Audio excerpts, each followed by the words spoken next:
ನಮಸ್ಕಾರ ವೀಕ್ಷಕರೇ, ತತ್ವಗಳ ಬಗ್ಗೆ ರೀಸೆಂಟ್ ಆಗಿ ಮಾತಾಡಿದ್ದೆ. ಅದರಲ್ಲಿ ಅವತಾರಗಳು ಮೇಜರ್ ಆಗಿ ನಾವು ಅವತಾರಗಳ ಬಗ್ಗೆ ಮಾತಾಡೋದಾದ್ರೆ ದಶಾವತಾರದ ಬಗ್ಗೆ ಎಲ್ಲ ಮಾತಾಡ್ತೀವಿ, ಎಲ್ಲರೂ ತಿಳ್ಕೊಂಡಿದೀವಿ. ಆದ್ರೆ ದಶಾವತಾರ ತತ್ವಗಳನ್ನ ತಿಳಿಸಿತ್ತು, ಅವುಗಳ ಬಗ್ಗೆ ಯಾರು ತಿಳ್ಕೊಳ್ಳೋದಕ್ಕೆ ಹೋಗ್ಲಿಲ್ಲ.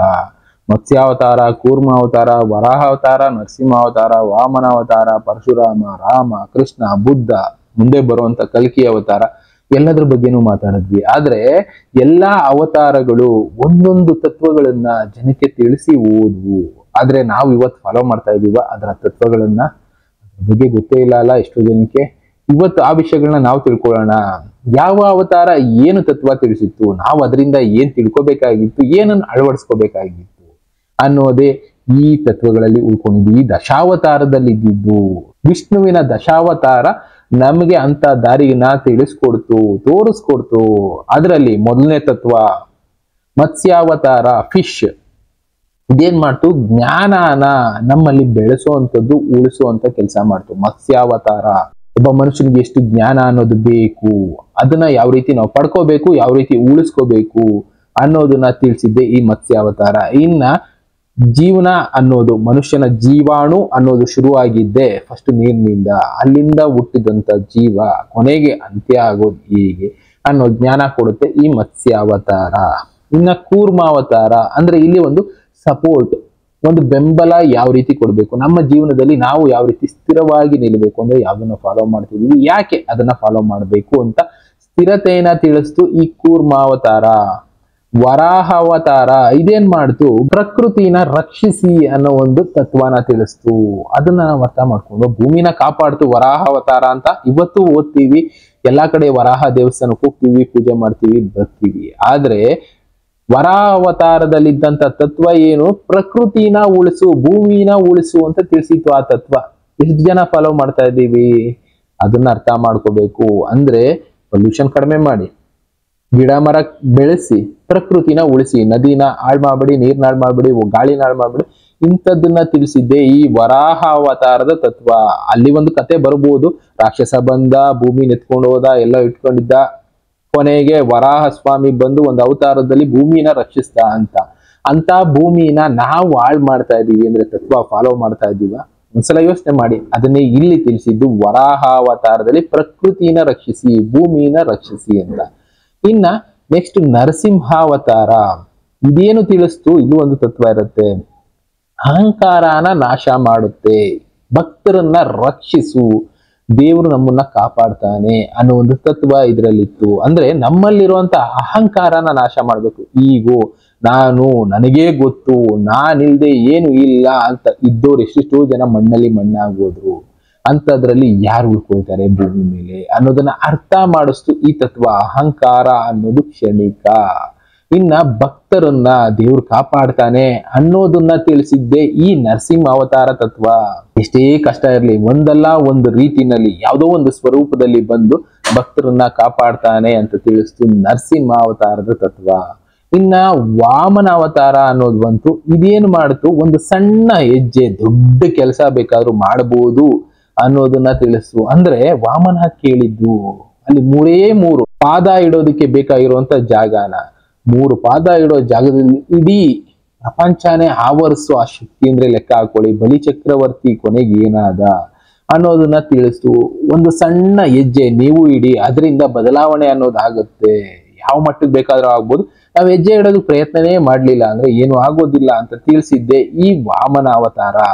ಇನ್ನ ಪರಶುರಾಮನ ಅವತಾರ ಬಂತು. ಇದು ಬಂದು ಅನ್ಯಾಯದ ವಿರುದ್ಧ ಹೋರಾಟ ಮಾಡುವಂತ ಅವತಾರ. ಕೆಟ್ಟ ಆಡಳಿತ ಏನಿರುತ್ತೆ ಅಂತದ್ರ ವಿರುದ್ಧ ಹೋರಾಟ ಮಾಡು. ಕ್ಷತ್ರಿಯರನ್ನ ಎಷ್ಟೋ ಜನರನ್ನ ಕೊಂದ, ಕೆಟ್ಟ ಕೆಲಸದಲ್ಲಿ ಭಾಗಿಯಾಗಿದ್ದವ್ರನ್ನ ಎಷ್ಟೋ ಜನರನ್ನ ನಾಶ ಮಾಡಿದ ಪರಶುರಾಮ ಅಂತ ನಾವು ಓದಿದೀವಿ, ಕೇಳಿದೀವಿ. ಆದ್ರೆ ಕೆಟ್ಟದಕ್ಕೆ ಇವತ್ತು ಕೂಡ ನಾವು ಸಪೋರ್ಟ್ ಮಾಡ್ತಾ ಇದೀವಿ, ಕೆಟ್ಟ ಜನರ ಜೊತೆಗೆ ಬದುಕ್ತಾ ಇದೀವಿ. ಅಂದ್ರೆ ನಾವು ಆ ತತ್ವನ ಫಾಲೋ ಮಾಡ್ತಾ ಇದೀವ? ದಶಾವತಾರ ವಿಷ್ಣು ತತ್ವನ ಫಾಲೋ ಮಾಡ್ತಾ ಇದೀವ? ಇಲ್ವಲ್ಲ.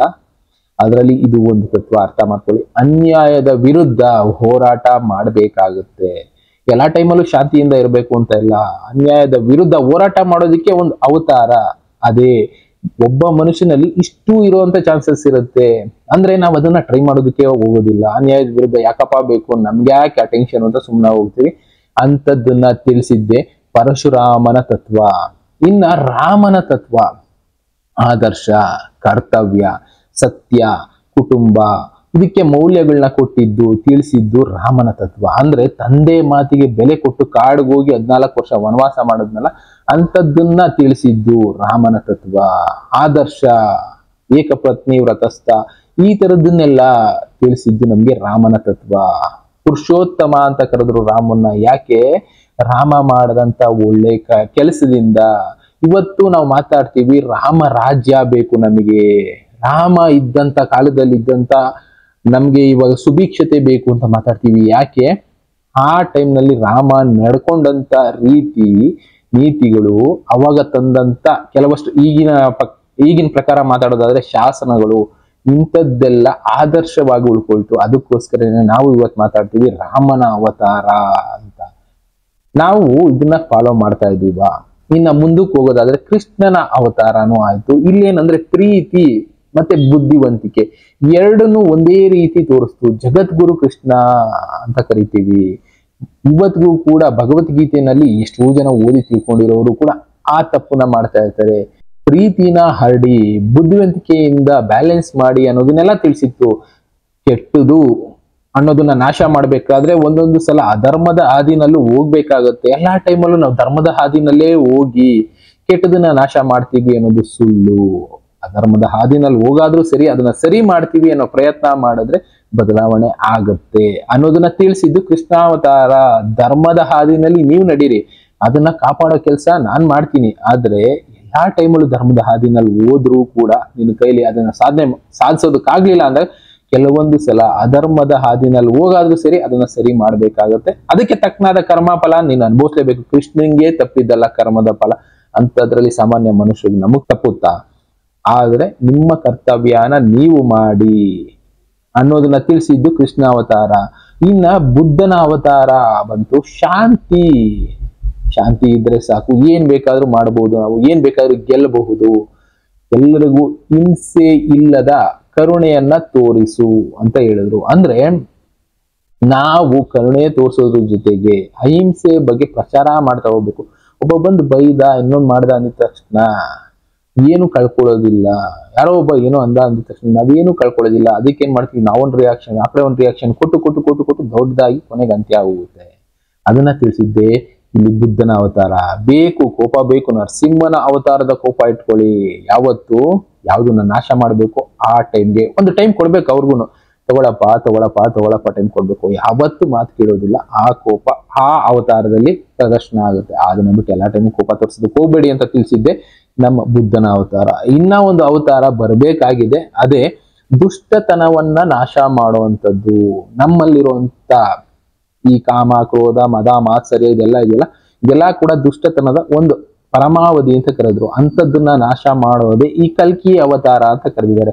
ಅಂಥದ್ದನ್ನೆಲ್ಲ ನಾಶ ಮಾಡುವಂತ ಒಂದು ಅವತಾರ ನಾವು ಫಾಲೋ ಮಾಡ್ಬೇಕಾಗಿರೋ ತತ್ವಗಳು ಮುಂದೆ ಬರುತ್ತೆ ಅಂತ ಕಾಯ್ತಾ ಇದೀವಲ್ಲ. ಫಸ್ಟ್ ಆ ತತ್ವಗಳನ್ನ ನಾವು ಫಾಲೋ ಮಾಡಿದ್ರೆ ಸಾಕು, ಮುಂದೆ ಯಾವುದೋ ಒಂದು ರೂಪದಲ್ಲಿ ಬಂದು ನಮ್ಮನ್ನ ಅದರಿಂದ ಕಾಪಾಡೋ ಕೆಲಸ ಮಾಡ್ತಾನೆ.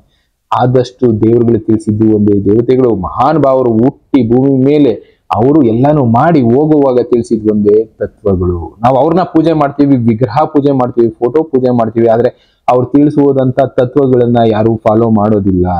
ಅದನ್ನ ಫಸ್ಟ್ ಫಾಲೋ ಮಾಡಿದ್ರೆ ಸಾಕು, ಜಗತ್ತು ಬದಲಾವಣೆ ಆಗೋಗುತ್ತೆ ಅನ್ನೋದನ್ನ ಶ್ರೀಕೃಷ್ಣ ಪರಮಾತ್ಮ ಜಗದ್ಗುರುನೇ ತಿಳಿಸಿದ್ದಾರೆ. ಅಂದ್ರೆ ಅರ್ಥ ಮಾಡ್ಕೋಬೇಕಲ್ವಾ ನಾವು? ಎಲ್ಲರೂ ಇರೋದು ಒಂದೇ ಭೂಮಿ ಮೇಲೆ. ಈ ತತ್ವಗಳನ್ನ ಫಾಲೋ ಮಾಡಿ ಸಾಕು, ದೇವರು ಯಾವುದೋ ಒಂದು ರೂಪದಲ್ಲಿ ಬಂದು ನಮ್ಮನ್ನ ಕಾಪಾಡೋ ಕೆಲಸ ಮಾಡ್ತಾನೆ. ಸಿಂಪಲ್ ಆಗಿ ಎಲ್ಲಾ ತತ್ವಗಳು ನಿಮ್ಗೂ ಗೊತ್ತಾಗಿರುತ್ತೆ. ತೋರಿಸ್ತಾ ಇದೀನಿ ಹಿಂದೆ ನಿಮ್ಗೆ ಯಾವ ತತ್ವಗಳು ಏನೇನ್ ಮಾಡುತ್ತೆ ಅನ್ನೋದನ್ನ. ಇಷ್ಟನ್ನ ಫಾಲೋ ಮಾಡೋದು ಪ್ರಯತ್ನ ಮಾಡೋಣ. ಆಗುತ್ತೆ, ತುಂಬಾ ಕಷ್ಟನೇ. ಯಾಕೆಂದ್ರೆ ನಾವೇನ್ ದೇವರಲ್ಲ. ಆಗೋದಕ್ಕೆ ಟ್ರೈ ಮಾಡ್ಬೋದಾ? ಸ್ವಲ್ಪ ಕಷ್ಟನೇ. ಟ್ರೈ ಮಾಡ್ಬೋದು. ಎಲ್ಲರಿಗೂ ಎಲ್ಲ ಸಾಧ್ಯ ಆಗಲಿಲ್ಲ, ಕೆಲವೊಂದು ಸಾಧ್ಯ ಆಗುತ್ತೆ. ಇವನ್ ಪರಶುರಾಮನಿಗೆ ಕೋಪ ತಡ್ಕೊಳ್ಳೋದಕ್ಕಾಗಲಿಲ್ಲ ಅಂತದ್ರಲ್ಲಿ ನಾವೆಲ್ಲ ಇನ್ಯಾವ ಲೆಕ್ಕ? ಒಟ್ನಲ್ಲಿ ನಾವು ತತ್ವಗಳನ್ನ ಫಾಲೋ ಮಾಡಿದ್ದಿನ, ನಿಜವಾದ ಭಕ್ತಿ ಮಾರ್ಗದಲ್ಲಿ ಹೋಗಿದ್ದಿನ, ನಮ್ಮನ್ನ ಯಾವುದೋ ಒಂದು ರೂಪದಲ್ಲಿ ಕಾಪಾಡೋ ಕೆಲಸ ಅವ್ನು ಮಾಡ್ತಾನೆ ಅನ್ನೋ ನಂಬಿಕೆ ಇರೋರು ಫಾಲೋ ಮಾಡಿ. ಇಲ್ಲದೆ ಜಾಸ್ತಿ ತಲೆ ಕೆಡಿಸ್ಕೊಳಕ್ ಹೋಗ್ಬಿಡಿ. ಇನ್ನ ಬೇರೆ ಬೇರೆ ತತ್ವಗಳಿದೆ, ಅವುಗಳನ್ನ ತಿಳಿಸ್ಕೊಡೋ ಕೆಲಸ ಮಾಡ್ತೀನಿ. Thank you. ಮತ್ತೆ ಸಿಗ್ತೀನಿ. Good by.